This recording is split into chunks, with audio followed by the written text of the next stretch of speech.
Në njoftimet publike në rrjetet sociale, faqe zyrtare e Vilës 31, Art Explora bën me dije se në prill 2025 godina është rinovuar me mbështetjen e fondacionit Art Explora në Francë.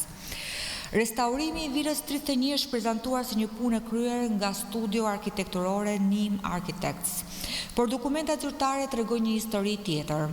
Rezulton se 1.2 milion euro nga fondet publike janë prokuruar më herët për rikonstruksionin e kësaj vile nga Drejtoria e Shërbimeve Qeveritare me miratimin e kryeministrit Rama. Nëse rinovimi i kësaj godine është kryer nga studio huaj me mbështetjen e një fondacioni ndërkombëtar, atëherë kryeministri ka detyrim të sqarojë publikisht: 1. Çfarë punimesh ka kryer konkretisht Valona Construction?